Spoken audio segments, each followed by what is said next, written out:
Good morning friends. तो prelims booster के हमारा आज पहला टॉपिक है वर्ल्ड मलेरिया रिपोर्ट 2020। ठीक है। अब ये वर्ल्ड मलेरिया रिपोर्ट जो है वो वर्ल्ड हेल्थ ऑर्गेनाइजेशन ने रिलीज़ किया रिसेंटली।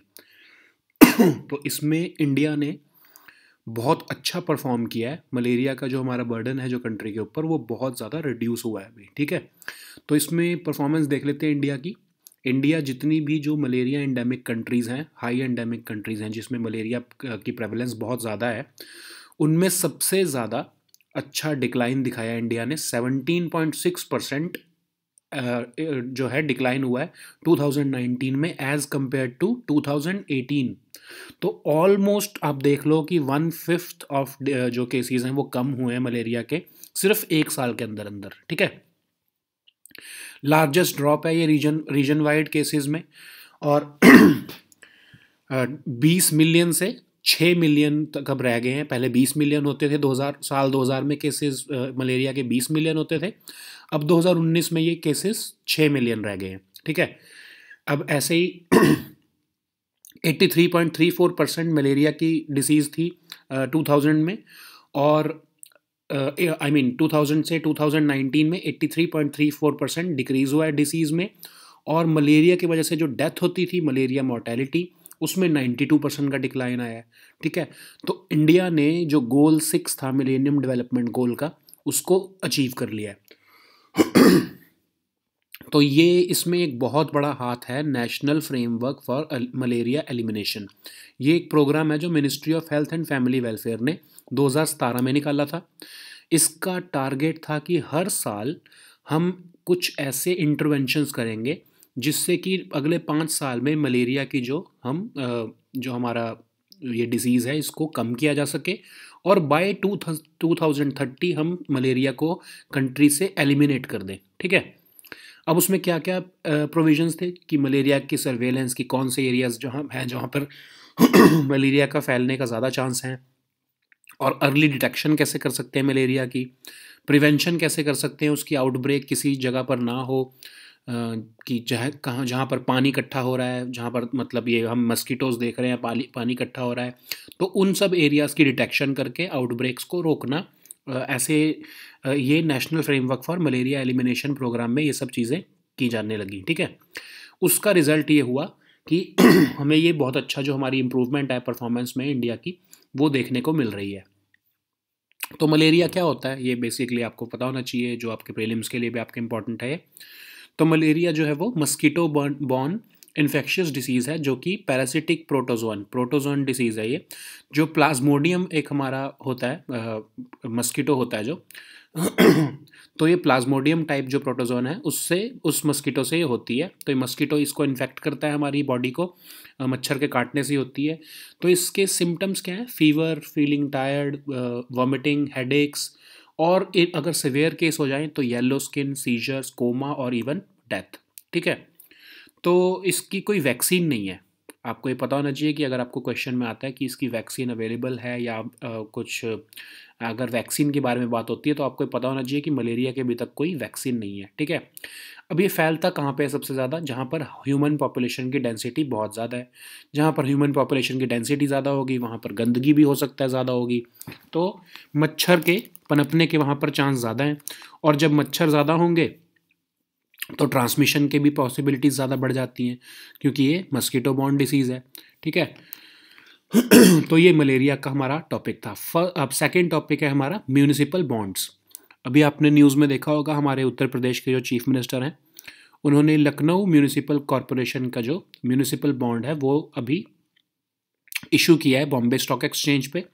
तो लखनऊ जो है वो 9th सिटी बनी है कंट्री में जिसने अपना म्यूनिसिपल बॉन्ड रेज किया है। ठीक है। अब म्यूनिसिपल बॉन्ड होता क्या है? एक तरह से ये जो म्यूनिसिपल जो गवर्नमेंट होती है, जो लोकल गवर्नमेंट होती है, जो म्यूनिसिपैलिटी होती है, वो रेज करती है ये बॉन्ड मार्केट में, ताकि उससे जो पैसा कमाया जाएगा, जो उससे जो रिसोर्सेज आएंगे, उससे वो लोकल की जो रिक्वायरमेंट है जो गवर्नेंस की, उसको पूरा कर सके। ठीक है। तो लोकल फंड की जो उनको रिक्वायरमेंट है लखनऊ सिटी को चलाने के लिए, तो वो बॉन्ड्स के थ्रू इंफ्रास्ट्रक्चर बना सकते हैं।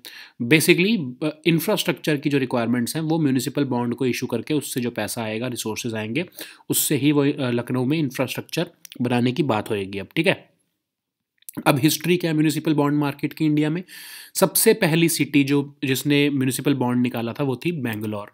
बेंगलोर ने सबसे पहले बेंगलोर म्यूनिसिपल कॉरपोरेशन जो थी उसने सबसे पहला म्यूनिसिपल बॉन्ड निकाला था 1997 में।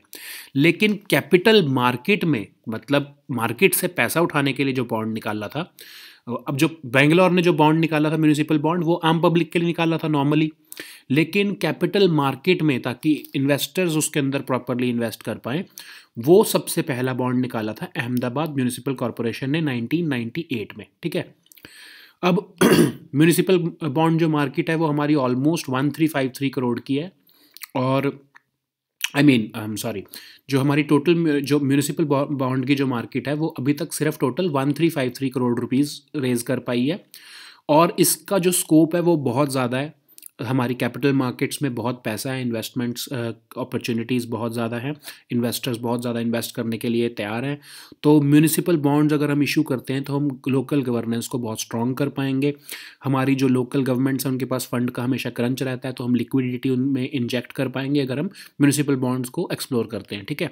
तो सिग्निफिकेंस क्या है इसकी कि आपको पता ही है कि 40 लाख करोड़ की ऑलमोस्ट कैपिटल इंफ्रास्ट्रक्चर की ज़रूरत है हमारी सिटीज़ को इंडिया में। 2011 से 2020 साल का जो पीरियड है इसमें ऑलमोस्ट 40 लाख करोड़ की इन्वेस्टमेंट चाहिए हमारे इंफ्रास्ट्रक्चर को, ठीक है। तो ये इतनी बड़ी अमाउंट की इंफ्रास्ट्रक्चर किसी भी प्रोग्राम, चाहे वो JNNURM या फिर अटल इनोवेशन मिशन, अमृत मिशन, इन सब में किसी भी और मिशन से वो फंड की रिक्वायरमेंट या स्मार्ट सिटीज़ मिशन इनसे पूरी नहीं हो सकती, उनको म्यूनिसिपल बॉन्ड्स इशू करने ही पड़ेंगे, ठीक है।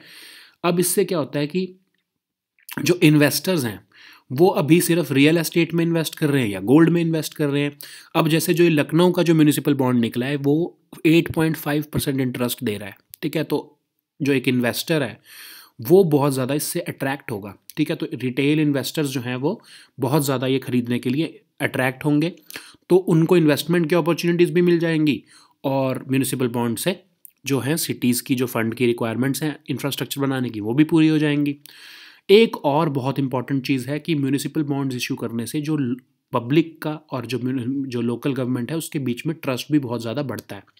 अब समझ लो अगर आप लखनऊ के ही रेजिडेंट हो, अगर आपने लखनऊ म्यूनिसिपल बॉन्ड भी लिया है, तो आपको पता है कि एक तरह से आपका खुद का पैसा आपकी सिटी के इंफ्रास्ट्रक्चर में लगा है। तो अगर वो इंफ्रास्ट्रक्चर जो है अच्छा होगा, उसकी आप अच्छी तरह से वैल्यू करोगे और उसको आप बढ़ावा दोगे, तो आपको भी उससे एक तरह से एज एन इन्वेस्टर भी फ़ायदा होगा, ठीक है। तो जो सिटीज़न की पार्टिसिपेशन है सिटीज़ में वो बहुत बढ़ेगी, क्योंकि वो उसमें खुद एक पार्टिसिपेंट होंगे, चाहे इनडायरेक्टली वो पार्टिसिपेट कर रहे हो, इन्वेस्ट करके पार्टिसिपेट कर रहे हो, बट वो पार्टिसिपेंट हो जाएंगे इन्वेस्टर्स। तो उनका इंटरेस्ट एक जाग जाएगा कि लोकल गवर्नमेंट्स में हमारे फंड्स लगे हैं, तो इंफ्रास्ट्रक्चर पे इन्वेस्टमेंट्स होनी चाहिए, ठीक है। अब हमारा रोड मैप क्या होना चाहिए कि फाइनेंशियली सेल्फ सफिशिएंट बनाना है हमें म्यूनिसिपैलिटीज़ को, ताकि वो स्टेट गवर्नमेंट्स के फाइनेंस के ऊपर डिपेंडेंट अब ना रहें, ठीक है। और जो म्यूनिसिपैलिटीज़ के जो फाइनेंशियल मैनेजमेंट है उसको प्रोफेशनलाइज करना बहुत ज़रूरी है, क्योंकि जब तक वो फाइनेंशियल प्रोफेशनलाइज नहीं होगा तो म्यूनिसिपल बॉन्ड्स की तरफ लोग अट्रैक्ट नहीं होंगे। अगर आप खुद सोच लो, अगर म्यूनिसिपैलिटीज़ जो हैं वो फाइनेंशियली अनस्टेबल होंगी या फिर मिसमैनेज्ड होंगी, तो कोई उनके जब अगर आपको पता है कि आपकी जो म्यूनिसिपैलिटीज़ का फंड भी लोगे तो उसमें कुछ करप्शन हो जाएगा, तो फिर आपके पैसे भी मर सकते हैं, तो आप उसको फंड्स को उसमें इन्वेस्ट नहीं करोगे। इसीलिए उनको उनकी जो फाइनेंशियल मैनेजमेंट है उसको प्रोफेशनलाइज करना ज़रूरी है, ताकि इन्वेस्टर का कॉन्फिडेंस बढ़े म्यूनिसिपैलिटीज़ की तरफ, ठीक है। और उसको ताकि लोग ज़्यादा से ज़्यादा म्यूनिसिपल बॉन्ड्स खरीदें, तो उसके लिए हम कुछ इंसेंटिव्स दे सकते हैं, जैसे टैक्स फ्री बना दो उसको, या फिर प्रायोरिटी सेक्टर लैंडिंग की जो बैंक्स की जो प्रायोरिटी सेक्टर लैंडिंग है उसका पार्ट बना दो, ताकि बैंक्स को भी सब्सक्राइब करना ज़रूरी हो जाए म्यूनिसिपल बॉन्ड्स को, ठीक है। पेंशन फंड्स को या इंश्योरेंस कंपनीज़ को जो कि जिनको पैसा कहीं ना कहीं इन्वेस्ट करना होता है, तो उनको भी इंकरेज कर सकते हैं कि आप म्यूनिसिपल बॉन्ड्स में इन्वेस्ट करो, ताकि इसमें जब लिक्विड कैश आएगा या लिक्विडिटी आएगी तो जो हमारी जो लोकल गवर्नमेंट्स हैं वो सेल्फ सफिशिएंट होने के लिए तैयार हो जाएंगी, ठीक है। म्यूनिसिपैलिटीज़ को अपनी ट्रांसपेरेंट गवर्नेंस दिखाने के लिए अपनी बैलेंस शीट को प्रॉपरली ऑडिट कराना चाहिए हर साल, ताकि उनकी क्रेडिट रेटिंग हो सके, और जब क्रेडिट रेटिंग होगी तो इन्वेस्टर्स का उनके ऊपर विश्वास बढ़ेगा। ठीक है, सेबी और आरबीआई को भी इनके साथ काम करना चाहिए, ताकि इन्वेस्टर का कॉन्फिडेंस बढ़ सके और म्यूनिसिपल बॉन्ड्स लोग खरीदना शुरू करें। ठीक है, नेक्स्ट हमारा टॉपिक है थेरामिन। अब थेरामिन क्या चीज़ है? रेडियो वेव्स या फिर इलेक्ट्रोमैग्नेटिक जो वेव्स हैं उसके ऊपर चलने वाला एक म्यूजिकल इंस्ट्रूमेंट है, उसको हम कहते हैं थेरेमिन। ठीक है, उसको अब 100 ईयर्स हो गए हैं, तो ये इसलिए न्यूज़ में चल रहा है, तो ये आप पढ़ लेना। इट्स नॉट टू इम्पॉर्टेंट कि वो कैसे चलता है या उसकी क्या इम्पोर्टेंस है, ये सब आपको कुछ पढ़ने की ज़रूरत नहीं है। बेसिकली रेडियो वेव्स क्या होती हैं, इलेक्ट्रोमैग्नेटिक जो फील्ड्स हैं ये क्या हैं, और ये थेरेमिन क्या है, आपको ये पता होना चाहिए कि Theremin is a musical instrument. ठीक है, बस इतना ही इंपॉर्टेंट है। और ये ओरिजिनेट कहाँ से हुआ है? Saint Petersburg, Russia. तो ये रशिया से ओरिजिनेट हुआ है थेरेमिन। तो आपने कई बार देखा होगा कुछ कि एक इंस्ट्रूमेंट होती है, उसको टच भी नहीं कर रहा होता है, जो वो जो प्लेयर है, उस जो बंदा उसको चला रहा है वो उसको टच भी नहीं कर रहा है, बस उसके हाथ पास में लेके आ रहा है और वो अलग अलग तरह की साउंड्स निकाल रहा है। कुछ लोगों ने ये हॉलीवुड मूवीज़ में देखा होगा, कई बार ये दिखाया जाता है उसमें ये instrument, but it's not too popular these days. ठीक है, नेक्स्ट हमारा टॉपिक है रोशनी एक्ट। अब रोशनी एक्ट के ऊपर बहुत ज़्यादा न्यूज़ में चल रहा है कि कुछ वहाँ के जो जम्मू एंड कश्मीर के पॉलिटिशियंस हैं उनके ऊपर कुछ एलिगेशंस लगे हैं, स्कैम के लगे हैं। तो ये हमारे लिए इंपॉर्टेंट है इसको समझना कि रोशनी एक्ट है क्या। अब रोशनी एक्ट जो 2001 में जम्मू एंड कश्मीर जो पुरानी गवर्नमेंट होती थी, state government of Jammu and Kashmir, वो लेके आई थी, उसको अब स्क्रैप कर दिया है। वो एक्ट जो है वो नहीं है, उसको ख़त्म कर चुके हैं। ठीक है, वो एक्ट क्या था कि जो फार्मर्स जो स्टेट की लैंड पे, जो गवर्नमेंट के लैंड पे बैठे हुए थे, जो जिन्होंने ऑक्यूपाई कर रखा था उसको, उन सबको उसकी ओनरशिप दे दी थी वहाँ के स्टेट गवर्नमेंट्स ने। ठीक है, तो नाम तो था कि किसानों को ओनरशिप मिलेगी, लेकिन क्या हुआ, बड़े बड़े पॉलिटिशियंस को और बड़े बड़े ब्यूरोक्रेट्स को उसकी ओनरशिप दे दी गई, क्योंकि उन्होंने भी ऑक्यूपाई कर रखा था। तो नाम उन्होंने यूज़ किया कि हम किसानों को जो सरकारी जो लैंड है वो देना चाहते हैं, लेकिन असल में वो अपने पॉलिटिशियंस को और अपने ब्यूरोक्रेट्स को जो सरकारी लैंड था वो फ्री में देना चाहते थे। तो उसके ऊपर बहुत कंट्रोवर्सी हुई थी, और अभी भी कंट्रोवर्सी चल रही है उसके ऊपर। रोज़ के रोज़ कोई ना, कभी 25,000 करोड़ का स्कैम या कुछ कुछ भी आ जाता है, जिन जिन पॉलिटिशियंस को दिया उन सबका कभी कभी नाम उछाला जाता है। तो ये रोशनी एक्ट बेसिकली यही था, जिसमें पहले कट ऑफ डेट डाली गई थी 1990, फिर बाद में उसको 2004 किया, फिर 2007 तक कर दिया गया। जितने भी सीएम वहाँ पर आए जम्मू कश्मीर में, उन्होंने इस एक्ट को हमेशा सपोर्ट करते रहे वो। ठीक है, अब उसको हटाया कब? जब 2018 में गवर्नर रूल लगा हुआ था, तो गवर्नर सत्यपाल मलिक थे जम्मू एंड कश्मीर में, तो उन्होंने कहा कि रोशनी एक्ट जो है ये एक फ्रॉड है, इसको बंद करना पड़ेगा। और जितनी भी उसके अंदर प्रोसीडिंग्स थे, क्योंकि वो एक्ट को कैंसिल कर दिया, तो उसके अंदर ऑर्डर डाला कि जितनी भी इसके अंदर प्रोसीडिंग्स चल रही हैं एक्ट में, उनको इमीडिएटली कैंसिल किया जाए। ठीक है, अब इसके अंदर कंट्रोवर्सीज क्या है? सीएजी ने बोला कि ये एक 25,000 करोड़ रुपए का स्कैम है। इसमें फार्मर्स का नाम लेके बहुत बड़े बड़े पॉलिटिशियंस को, ब्यूरोक्रेट्स को और इन्फ्लुएंशियल पीपल को इसमें लैंड दिया गया है। उन्होंने एक तरह से सरकारी लैंड पर कब्जा किया हुआ है। ठीक है, तो यही आज के हमारे टॉपिक्स थे।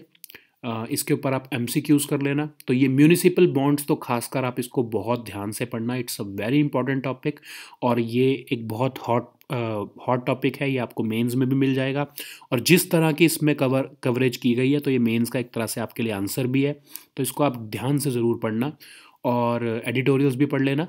We'll meet next time with new topics. Until then, goodbye and take care.